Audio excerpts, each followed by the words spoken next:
네, 7장 이론 마지막 배선기구 및 공구입니다.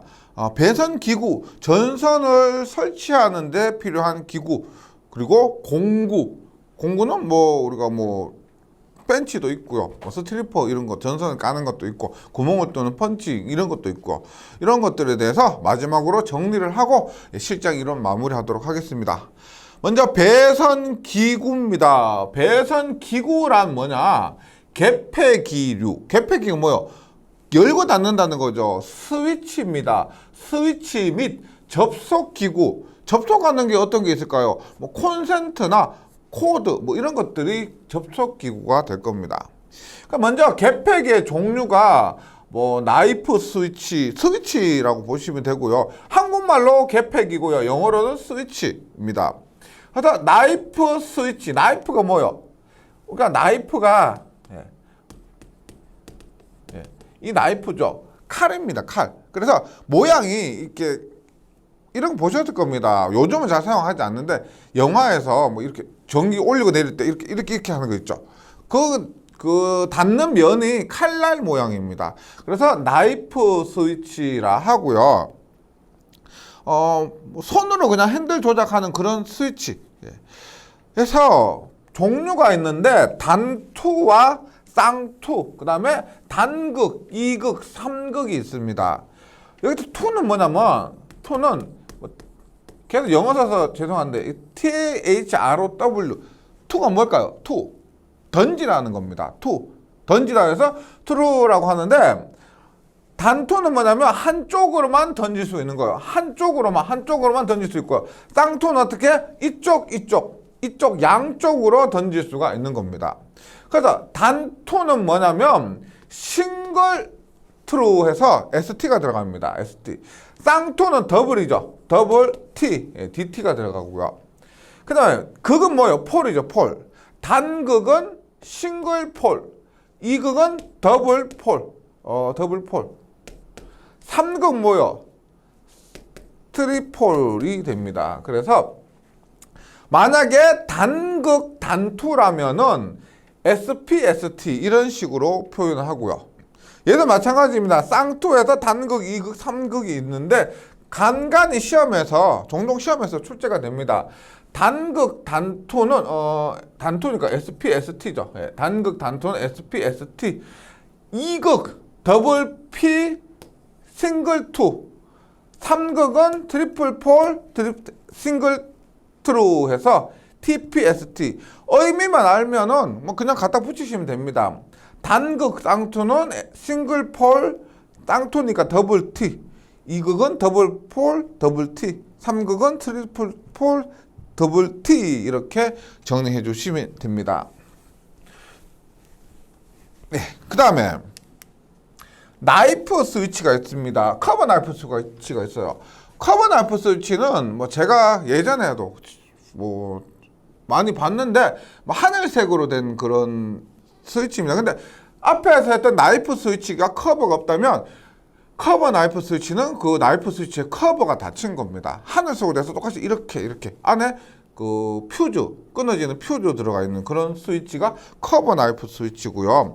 나이프 스위치 앞면에 충전부를 커버로 덮은 것. 그 다음 텀블러 스위치가 있습니다. 텀블러 누르는 스위치예요.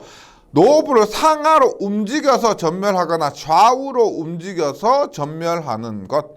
그리고 노출형, 매입형, 단극, 3로, 4로 등이 있습니다. 텀블러 스위치. 텀블러 스위치에 대해서는 가끔씩 용량도 나오는데 텀블러 스위치가 보통 전등을 온, 오프하는 그런 용도로 많이 사용되고요.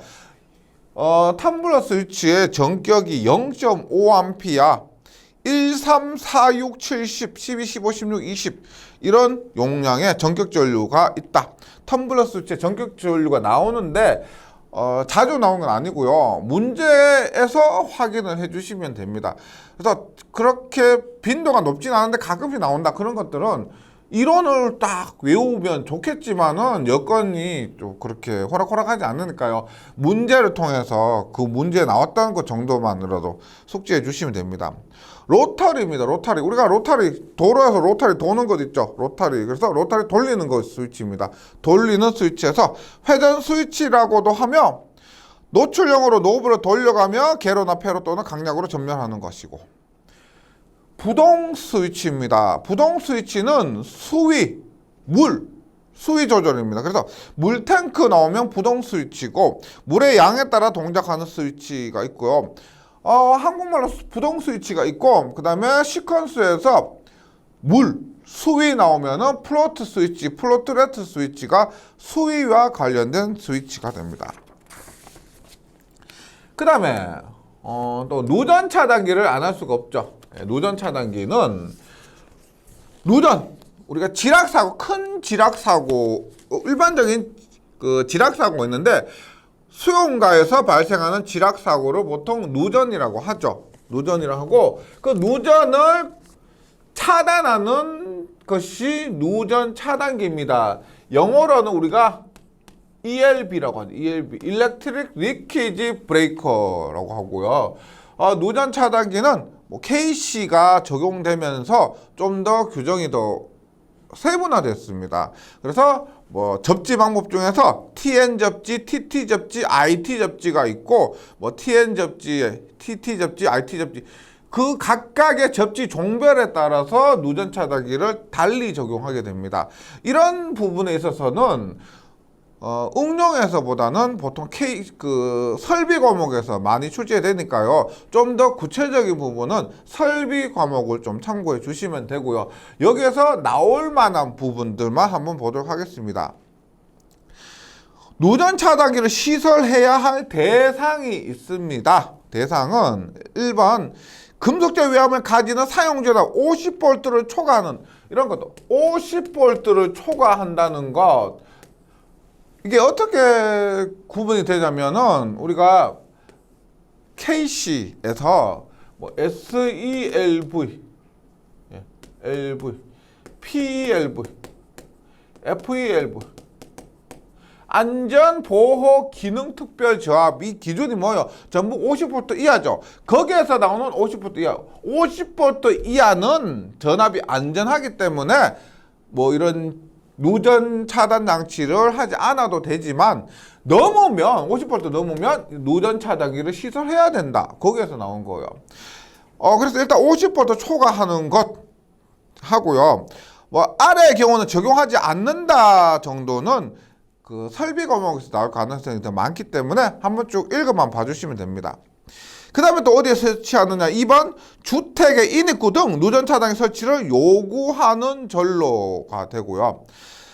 3번 저고압, 특고압 전로와 변압기에 의해서 결합되는 사용전압 400V 이상의 저압 전로는 또 누전 차단기를 시설해야 됩니다. 그다음 누전 차단기 종류가 있습니다. 일단 누전 차단기는 누전을 감지해서 동작을 하는 거죠. 그럼 그 누전 전류가 사실상 큰 경우도 있지만 작은 경우도 많습니다. 작은 누전 전류가 흐르는 경우는 일단 고감도형, 누전 전류가 적을 때 감지해서 동작하는 것. 그 다음에 중감도형이 있고요. 저감도형도 있습니다. 저감도형도 있는데 보통 저감도형은 감도가 너무 낮기 때문에 이런 것들은 보통 배선 차단기 있죠. 그런 것들로 누전을 차단하고요. 고감도형이나 중감도형이 보통 사용이 됩니다. 그 다음에 동작 원리에 의해서 고속형은 뭐냐면 바로 동작하는 거죠. 누전이 낮다, 앞뒤 볼 것 없이 바로 차단하는 겁니다. 시연형은 뭐냐면 그 감도 전류를 조절을 할 수가 있습니다. 예를 들어서 조금 중요한 시설이다라고 하면은 누전 났다고 바로 차단하면 안 되겠죠. 그것들을 약간 조절을 할 수가 있다는 겁니다. 그래서 동작 시간에 따라서 분류인데요. 고속형은 그냥 앞뒤 볼 것 없이 바로 차단하는 거. 시연형은 시간을 조절할 수 있는 거. 어떤 곳에 조금 더 중요한 시설은 바로 차단하면 안 되니까 시간 조절할 수 있고요. 한시형은 뭐냐? 차단기에도 반한시형이 나왔죠. 지락전류가 크면은 빨리 동작하고요. 지락전류가 적으면 천천히 동작하고. 그래서 지락전류에 반대로 동작한다. 크니까 빨리 동작하고 시간이 짧다. 작으니까 시간이 길다. 그래서 반한시형이 있습니다. 그리고 중감도형은 반한시형 없이 고속형과 시연형이 있다. 고감도형은 고속형, 시연형, 반한시형 모두 있고 중감도형은 고속형과 시연형이 있습니다. 그래서 전격 감도 전류는 우리가 미리암페어요. 30mA. 고감도형 우리가 전기 설비에서 이런 것 좀 노전 차단 설치할 때는 30mA 이하 동작 시간 0.03초 나오죠. 거기에서 나오는 30mA가 이 고감도형이라고 보시면 됩니다. 그 다음에 30mA 위에 50mA 이상부터는 중감도형. 그리고 간혹 시간도 나옵니다. 고감도형의 고속형은 전격 감도 전류에서 0.1초 이내 동작해야 된다는 거죠. 근데 인체 감전 보호형 0.03초 들어보셨죠? 조금 전에도 말씀드렸지만은 인체 감전 보호형 누전 차단기 동작 전류 30mA 이하의 동작 시간 0.03초 이내 거기에 나온 거. 그것이 고감도형 고속형 기준을 얘기합니다. 인체 감전을 보호해야 되니까요. 중감도형 고속형 볼게요. 중감도형 고속형은 0.1초 이내 똑같죠? 고감도형이나 중감도형이나 똑같습니다. 감도 전류가 다를 뿐이지. 그리고 인체 감전 보호형은 고속형에 수록이 됩니다. 포함이 되고요. 시연형이 있습니다. 고감도형 시연형은 0.1초 이내니까 0.1초 초과하고 2초 이내. 그 다음에 중감도형 시연형 볼까요? 똑같죠? 전격감도에서 0.1초 초과하고 2초 이내. 똑같습니다. 그리고 반한시형은 0.2초를 초과하고 1초 이내. 그리고 나머지는 한번 읽어만 봐주시고요. 그래서 여기로 누전 차단기가 워낙에 잘 사용되고요. 그리고 중요합니다. 우리 가정에 있는 분전반 한번 가보세요. 배선 차단기, 누전 차단기 다 설치되어 있습니다. 그래서 그만큼 출제 빈도도 높다는 거예요. 고감도형과 중감도형, 저감도형이 있고요. 고감도형은 고속 시연 반환, 그 다음에 중감도형 고속 시연이 있고, 고감도형은 30mA까지고 중감도형은 50mA 이상이고요. 시간 0.1초 이내, 인체 감전 보호형 0.03초 해서 쭉 한번 제가 말씀드렸던 부분까지 정리를 해주시면 좋겠습니다.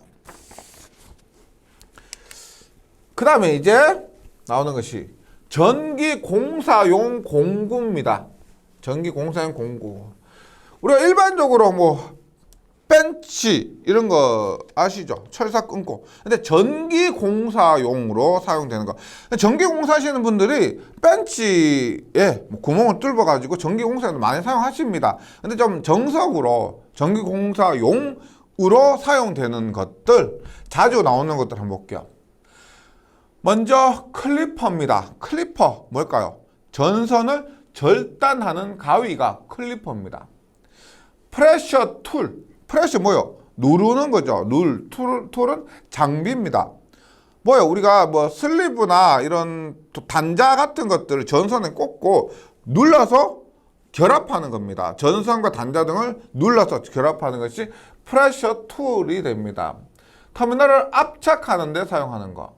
밴더. 우리 금속관 공사 있죠.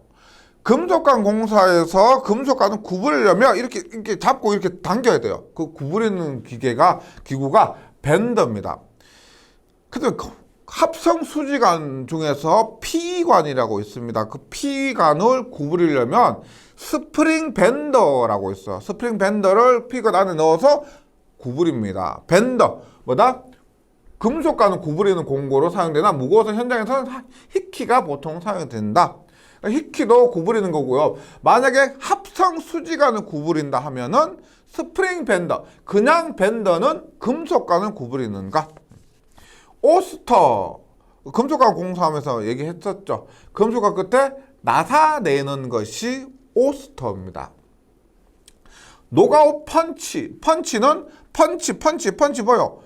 구멍 뚫는 거 있죠. 우리가 종이에 구멍 뚫는 것도 펀치라고 하죠. 노가웃 펀치는 배전반 분전받는 게 배관을 변경하거나 이미 설치되어 있는 캐비넷, 금속, 철판에 구멍을 뚫을 때 사용하는 것이고, 홀소 혹은 노가웃 펀치 같은 기능입니다. 홀소, 노가웃 펀치. 근데 뭐 어떤데 시험에서 호울, 이걸 홀소로 호울, 소우 뭐 이런 식으로도 표현을 하는데요.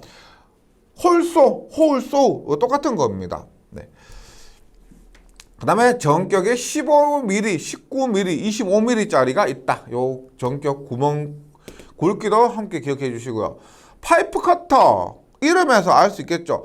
파이프, 금속 파이프를 커터, 자르는 겁니다. 그래서 금속과 절단을 사용하는 거, 우리가 쇠톱 있죠.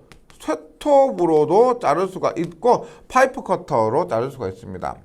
리머도 제가 금속관 할 때 말씀드렸던 거예요. 이렇게 생겼던 거 있죠. 이렇게 해서 금속관 넣어서 다듬는 거, 단면을 다듬는 거.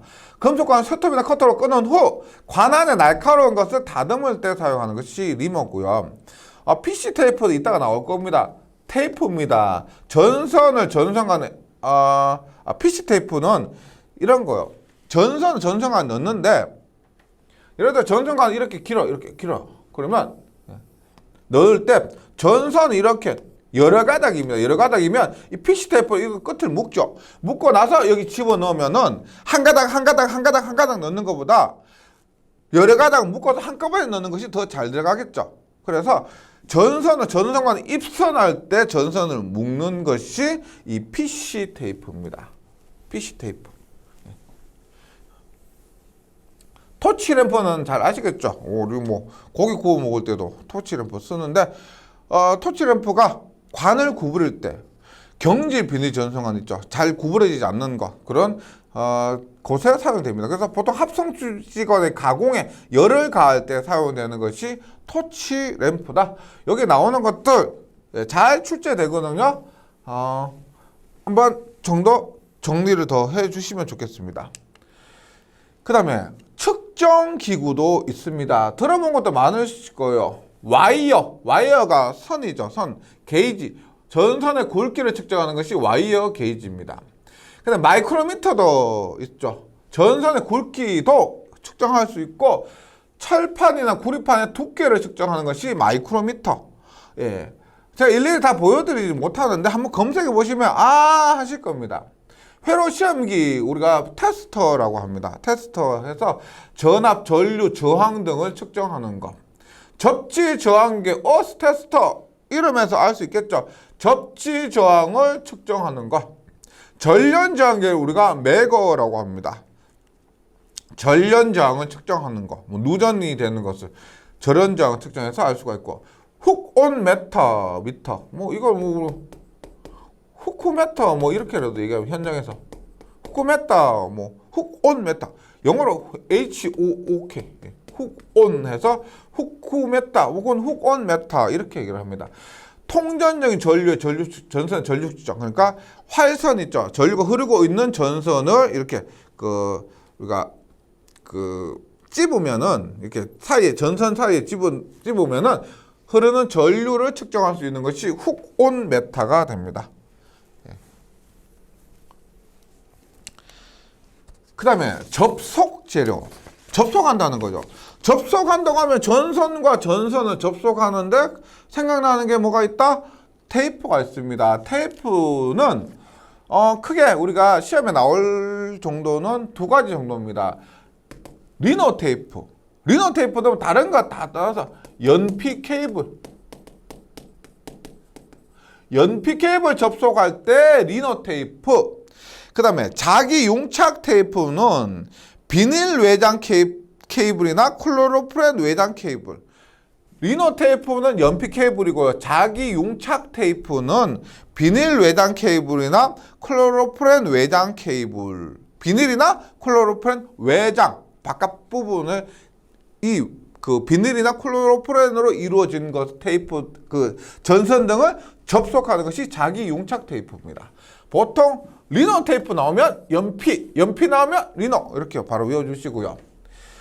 슬리브 및 커넥터 접속입니다. 기구 단자 접속이 있는데 여기 교재 그림 한번 참고해 보시면 뭔지 아시겠죠? 우리가 여기에 전선 넣습니다. 전선 이렇게 해서 피부를 까서 이 안에 집어넣죠. 이 안에 넣고 한 반쯤 걸친 다음에 앞에서 프레셔 툴 같은 거 있죠. 그거 빵 누르면 어떻게 돼요? 이 전선과 이 단자가 확실히 접속됩니다. 그리고 이 동그란 부분 어떻게 피스 가지고 이렇게 피스 가지고 쭉 박으면은 접속이 되는 거죠. 이런 것이 보통 압착 단자고요. 그래서 기구 단자의 접속에는 동관 단자, 구리관으로 된 단자, 압착 단자, 기구 단자 이런 것들이 있습니다. 기구 단자에는 접속에서는 동관으로 압착 단자로 혹은 기구 단자로 하는 것이 있고, 전력용 종이 케이블 접속 재료는 연관, 납관이죠. 납관. 슬리브 오일 페이퍼, 콤파운드, 기름형이나 고형, 콤파운드 등이 있고, 테이프 등이 또 있습니다. 전력용 종이 케이블의 접속 재료는 한번 읽어봐 주시고요. 그 다음 피레 및 접지 설비입니다. 피레 및 접지 설비인데, 피레 및 접지 설비는 오가모 설비에서 자주 나오는 부분입니다. 근데 설비에서 자주 나오는 부분 이외의 내용을 좀 더 담고 있고요. 그리고 피레라고 하니까 뭐가 생각나세요? 피레기 생각나실 거고, 피레침 생각나실 겁니다. 피레기는 보통 전력공학에서 좀 더 깊이 다루고 있고요. 피레침, 피레 설비는 오과목인 설비에서 좀 더 다루고 있기 때문에 여기서는 그냥 시험에 나올 것 위주로 정리만 해드리고, 좀 더 깊이 있는 부분은 말씀드린 전력공학이나 설비 과목을 좀 참고해 주시면 되겠습니다. 여기에 나온 내용만 정리해 주셔도 됩니다. 일단 피레기입니다. 피레기는 영어로 LA죠. LA. 미국의 LA 라이팅 어레스터라고 합니다. 피레기. 내습하는 이상전압의 파고값을 저감시켜 기기를 보호하는 건데, 일반적으로 여기서 내습하는 이상전압이란 뭐예요? 내습하는 이상전압이라는 것은 낙내 나온 개폐, 이런 이상전압이죠. 낙내가 쳐서 발생하는 이상전압도 있고, 차단기를 개폐할 때 발생하는 이상전압이 있는데, 우리가 피레기와 비슷한 게 뭐가 있어? SA가 있죠. 얘는 서지 흡수기라고 합니다. 서지 흡수기는 낙내가 아니고 개폐, 즉 진공 차단기를 개폐할 때 그 이상전압이 크게 발생하는데, 그 진공 차단기에 발생한 이상전압을 위해서 방지하기 위해서 서지 흡수기를 설치를 합니다. 그것을 서지 압소바라고 해서 SA라고 하죠. 여기에서는 피레기 LA는 일반적으로 낙내나 개폐나 모두 포함해서 내습한 이상전압의 파고값을 저감시켜 기기를 보호하는 것이고요. 이렇게 생겼습니다. 많이 보신 적 있죠? 길 가다가 전주에도 설치된 것이 있습니다. 이것이 피레기입니다. 피레기고요. 피레기 외관 및 구조인데 참고만 해주시면 돼요. 여기에 외부 단자가 되고요. 여기에 접지가 연결됩니다. 그리고 여기 기구에 부착을 하는 거죠. 그래서 선로 측 단자, 그 다음에 여기 지지 금구 고정시키는 거고요. 여기에 접지를 연결을 해서 피레기의 기능을 수행하는데, 기호는 이렇게 씁니다. LA, 라이팅 어레스터, 그 다음에 반드시 접지를 해야 됩니다. 그래서 이상전압을 방출하는데, 교재 보시면 피레기의 시설이 있습니다. 보세요. 피레기의 제1보호 대상은 변압기입니다. 피레기는 변압기를 보호하기 위해서 설치를 하는데요. 이렇게 돼요. 전원 측에서 이상전압이 들어옵니다. 그러면 이상전압이 이렇게 변압기로 가기 전에 어떻게? 피레기에서 이상전압을 해서 어떻게? 대지로 방전을 시켜야 됩니다. 그래서 변압기와 이 피레기는 병렬 연결을 하는 거죠. 그러면 맞아, 보세요. 병렬이니까 같은 전압이 걸리게 될 겁니다. 그럼 피레기가 이상 전압을 방전하는데 여기에 만약에 100V가 걸려요. 그 다음에 접지 부분에 10V가 걸립니다. 그럼 피레기 부분에 110V가 걸리죠. 그러니까 변압기 외에도 어떻게 병렬이니까 110V가 걸리게 된다는 겁니다. 그럼 우리가 이렇게 볼 수가 있죠. 변압기는 변압기에 걸리는 전압이 혹은 변압기가 견뎌야 할 전압은 피레기 단자에 걸린 전압 혹은 피레기 접지에 걸린 전압, 이 전압을 합한 것보다 더 커야 한다. 이런 것들을 알 수가 있죠. 그래서 교재를 보시면 피레기의 제1보호 대상은 변압기가 되고요. 변압기 절연 강도가, 이 변압기 절연 강도가 피레기에 여기 걸린 전압, 제한 전압, 그리고 접지에서의 전압 강화보다 변압기의 절연 강도가 더 커야 한다. 그러니까 여기가 100V, 여기가 110V가 걸린다면은 방전하고 있을 때 여기는 120V는 돼야, 이 변압기의 절연 강도가 120V는 돼야 안전하게 피레기가 역할을 수행할 수 있다. 이렇게 보시면 됩니다. 그 다음에 피레기의 구비 조건이 있죠. 구비 조건으로서 지금 구성이 있습니다. 구성에 자주 나오는 것이 앞에서 우리가 여기 보면 뭐 특성 요소가 있습니다. 특성 요소가 있고 피레기의 이런 부분이 직렬 갭이라 그래요. 그래서 일반적으로 피레기의 구성 요소 두 가지라 하면은 직렬 갭과 특성 요소라고 합니다. 그래서 직렬갭은 뭐냐? 직렬갭은 뇌전류를 방전하고 속류를 차단합니다. 뇌전류 차단, 속류를 차단. 뇌전류를 방전. 낙내 전류를 받으면 그것을 방전하고요. 속류. 방전이 끝나고 나서 이상전압이 지나가고 나서 정상적으로 흐르는 그 전류를, 계속해서 흐르는 전류를 속류라고 합니다. 그 속류를 차단하는 역할. 특성 요소는 직렬갭을 도와주는 거예요. 내전류 방전 시 피레기 자신의 전위 상승 억제해서 절연 파괴를 방지하는 직렬갭과 특성 요소가 있고요. 그 다음 피레기의 구비 조건입니다. 예, 실기에서도 자주 나오고 필기 전력공학에서도 자주 나옵니다. 상용 주파 방전 개시 전압이 높을 것. 상용 주파는 60Hz, 60Hz 헤르츠에서 방전 시작 전압이 높아야 됩니다. 왜? 60Hz는 낙내가 아니죠. 낙내에 의한 전압이라면 60Hz가 아닐 겁니다. 그러면 60Hz 전압은 고장이 아니에요. 그래서 이때 방전을 시작하는 전압은 높아야 됩니다. 낮은 전압에서 하면 우리가 일반적으로 들어오는 그 전압을 방전시켜 버리니까 안 되는 거죠. 충격 방전 개시 전압.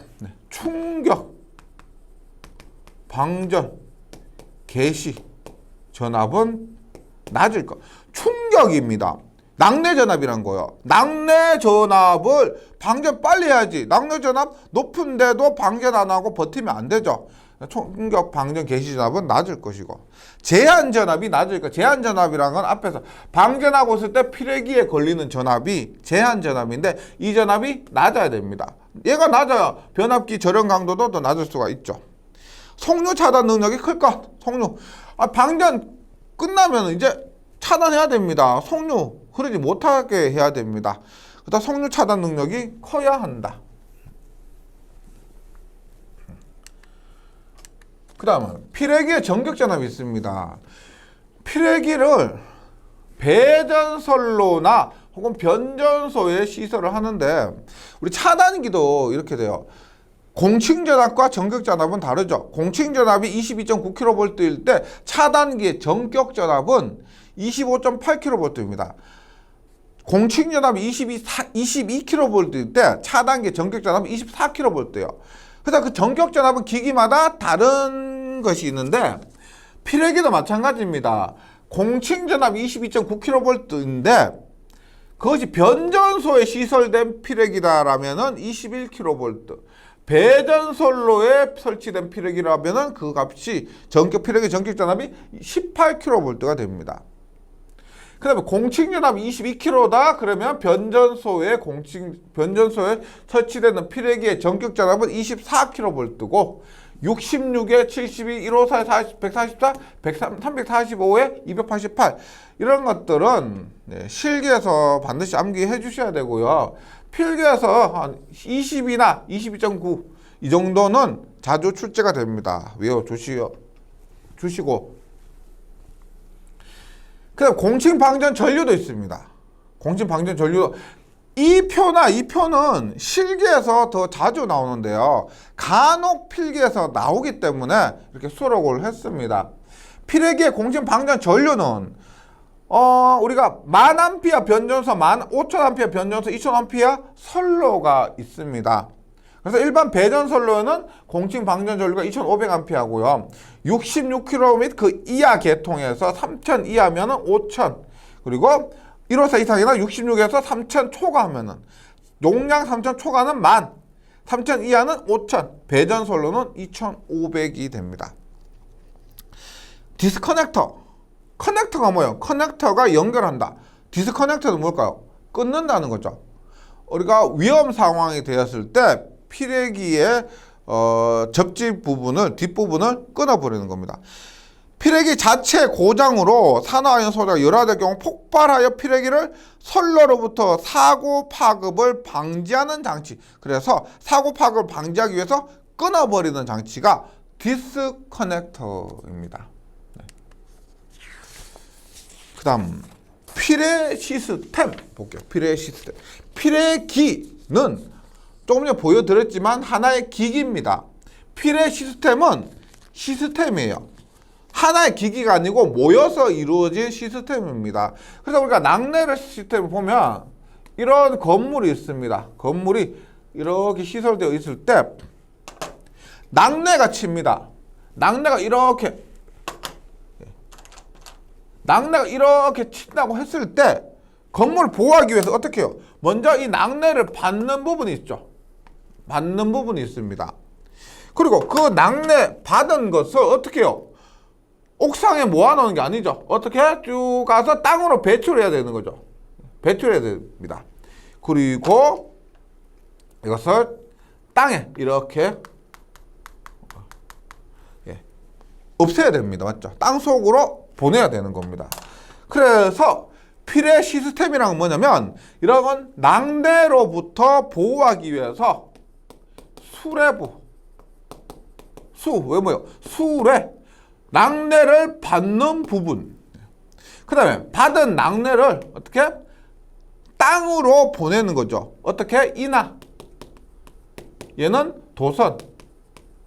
인하 도선. 그 다음에 얘는 뭘까요? 인하 도선 통해서 그 전류를 땅으로 배출하는 거. 뭐다? 접지극. 그래서 수레부, 인하 도선, 접지극 시스템을 합쳐서 피레 시스템이라고 그럽니다. 앞에서 했던 피레기하고 피레 시스템 완전히 다른 겁니다. 네, 다른 거죠. 구분 꼭 좀 해주시고요. 그래서 수레부, 인하도선, 접지극 시스템으로 이루어져 있고, 그래서 먼저 수레부를 한번 봅니다. 직접 뭐요? 낙뢰를 받는 부분입니다.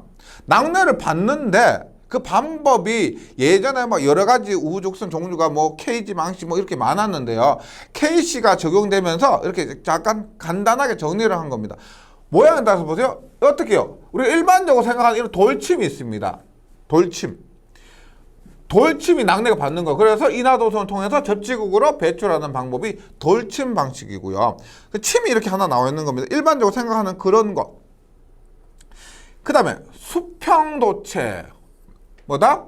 낙뢰를 돌침 하나가 있는 것이 아니고 이 수평 도체가 있습니다. 그러면 여기 와도 받고 여기 와도 받고 여기 와도 받고 모두 받을 수가 있겠죠. 이런 방식이 수평 도체고요. 좀 더 완벽하게 접지를 차단하고 싶다. 그러면 메쉬 도체, 메쉬가 그물망 같은 거 있죠. 여기 와도 받고 여기 와도 여기 와도 여기 와도 여기 와도 여기 와도 모두 어떤 지점에 와도 낙뢰가 오더라도 보호할 수 있는 것이 메쉬 도체입니다. 그래서 수레부의 종류는 돌침, 수평도체, 메쉬도체를 한 가지만 사용할 수도 있고 이들을 조합해서도 사용할 수가 있습니다.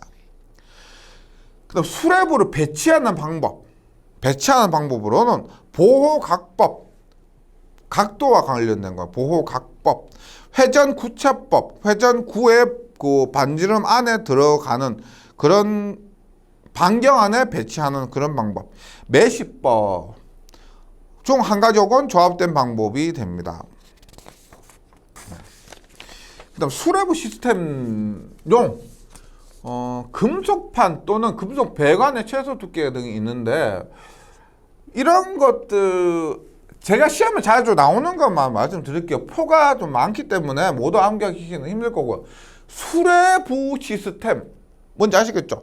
수레부 시스템은 금속판이나 금속 배관을 사용할 때 피레 시스템 레벨이 있습니다. 1부터 4레벨까지가 있는데, 재료로 우리가 수레부 시스템 피레침이라고 했을 때 금속판이나 금속 배관을 사용할 때 재료가 어떤 걸 사용할까요?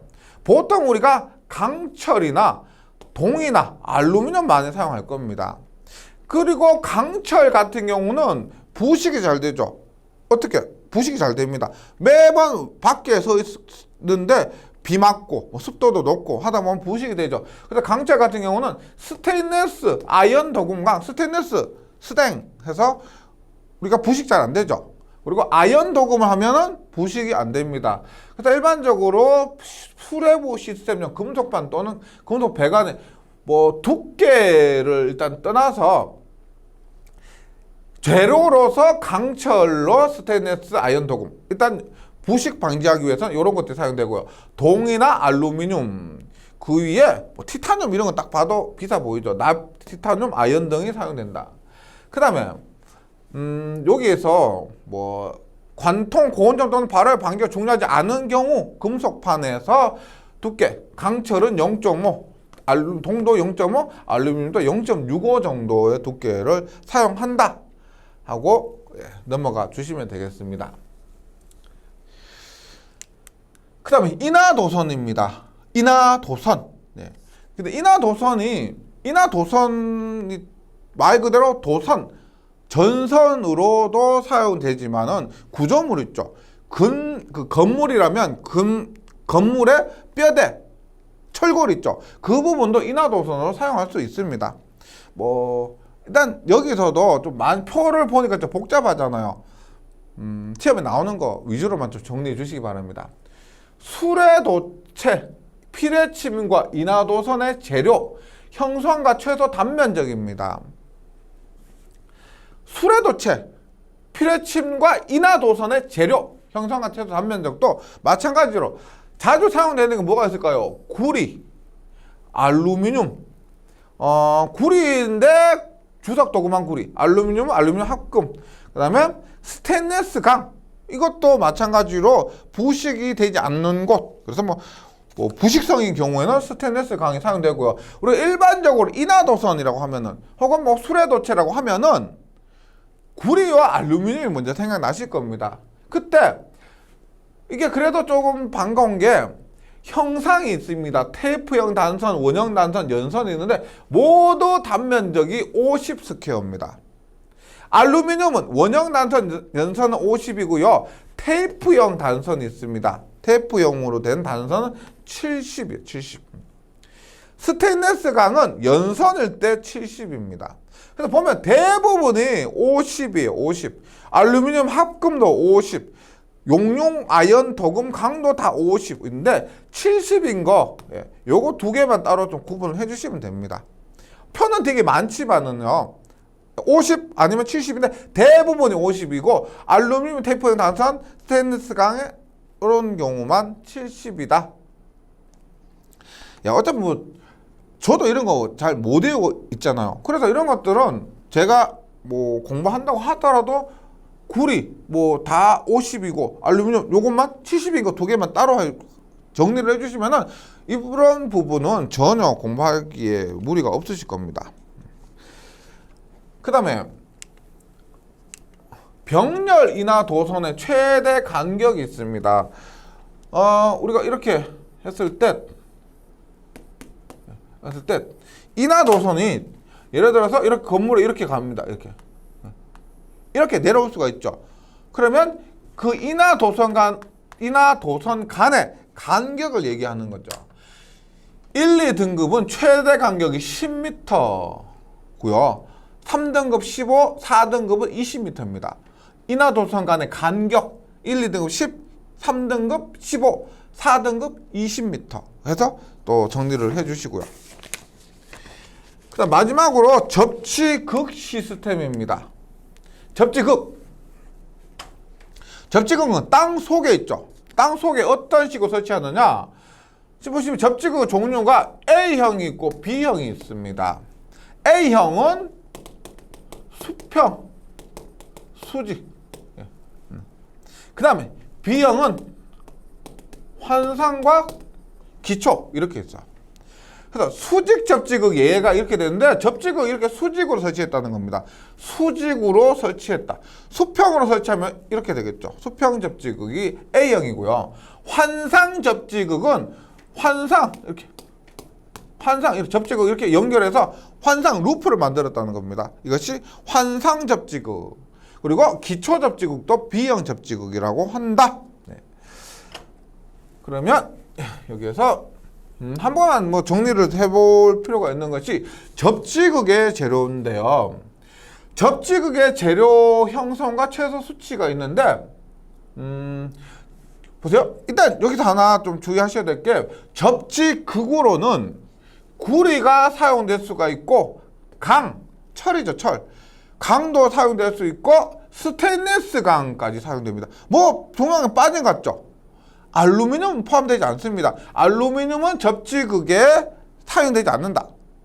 예, 요거 기억해 주시고요. 그 다음에 구리일 경우는 앞에서 한 것과 같이 50. 나머지는 너무 복잡하기 때문에 뭐 구리 강, 스테인리스 강이 설치되고 접지도체 구리의 경우 접지도체 50 스퀘어가 사용된다. 요 정도 정리해 주시면 좋겠습니다.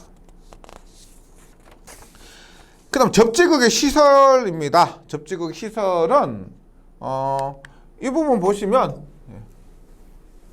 먼저 지표면에서 0.75m 이상 깊이로 매설을 해야 되고요. 대지장이 높거나 전자통신 시스템을 많이 사용하는 시설의 경우는 환상도체 접지극이나 기초 접지극으로 합니다. 대지장이 높거나 전자통신 시스템을 많이 사용해서 접지장을 낮출 필요가 있을 경우는 환상이나 접지극, 즉 B형 접지극을 사용하고요. 접지극 재료는 대지와 환경오염 및 부식의 문제가 당연히 없어야 하겠죠. 부식, 환경오염 문제가 없어야 한다가 됩니다. 그 다음에 접지저감제가 있습니다. 접지저감제. 제가 군 생활을 동해 쪽에 했어요. 동해에 있는 산 위에서 했는데, 그때 탄압고 있죠. 탄압고 공사를 하면은 탄압고에 위험하니까 피뢰침을 설치합니다. 이렇게 탄압고 위에 이렇게 피뢰침을 설치하고, 이 피뢰침을 이렇게 해서 접지 인하도선 이렇게 떨어진 곳에 이렇게 땅을 이렇게 파죠. 여기서 땅을 이만큼 팝니다. 이만큼 파서 이 접지봉을 이렇게 묻어요.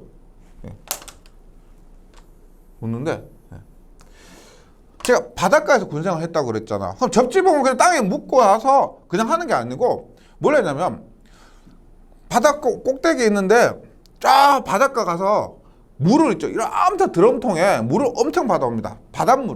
바닷물을 바다에서 받아와서 여기에 물을 부어요. 붓고 나서 여러 가지 몇 개 더 붓는 게 있습니다. 넣는 게 있어요. 그리고 나서 이 접지봉을 묻어요. 그러고 나서 묻고 나서 접지장을 또 측정을 합니다. 그런 걸 했는데 바닷물을 왜 부을까요? 바닷물을 붓는 것이 이 접지 저항 값은 작을수록 좋죠. 그리고 그 작은 영향이 오래 가야 됩니다. 그게 뭐냐면 하나의 이 접지 저감제예요. 바닷물을. 근데 보통 군대가 아니고 다른 데 있다면은 더 좋은 재료를 하겠죠. 근데 군대에서는 소금물 같은 거 넣고 숯 같은 거 넣고 해서 접지를 한 적이 있습니다. 그래서 접지 저감제는 뭐냐면 접지 저항 자체가 적어야 좋죠. 값이. 대지 저항률에 따라 좌우됩니다. 토양의 종류, 뭐 깊이 이런 것 따라 좌우되는데 접지공사 지점의 토양의 화학 처리를 시행해서 대지 저항률을 낮추면 접지 저항을 감소시킬 수가 있다. 이때 화학 처리제를 접지 저감제라고 한다. 접지 저감제 구비 조건 읽어만 보시면 됩니다. 인체, 환경, 공해 등의 안정성이 있어야 한다. 전기적으로 전해진 물질이거나 도체화되어야 한다. 전류가 잘 통해야 됩니다. 반영구적인 지속 효과가 있어야 하고 시공 작업성이 좋아야 하고 접지극의 부식, 침식성이 없어야 한다. 예, 이런 구비 조건이 있고요. 그럼 접지 저감제의 종류가 있는데 접지 저감제 종류로서 일단 접지 저항 저감제용 체류제, 체류가 머무른다는 거죠. 오래 머무르게 한다는 겁니다. 접지저항 저감제로서 필요한 부분은 물을 다량으로 함유하고 또 이것을 쉽사리 빠지게 하지 않는 성분을 말하며 이러한 재료를 체류제라고 합니다. 체류제로는 뭐다? 적토, 벤트나이트가 체류제로 사용됩니다. 적토나 벤트나이트, 체류제. 그 다음에 접지 저항 저감제로서 일반적으로 사용되는 것이 백필입니다. 백필이 흑연 분말과 코쿠스 분말의 혼합물을 흑연과 코쿠스 분말 혼합한 그 가루를 백필이라고 합니다. 네, 여기까지 7장 이론을 마무리하고요. 다음 시간에 그 문제풀이에서 다시 뵙도록 하겠습니다. 수고하셨습니다.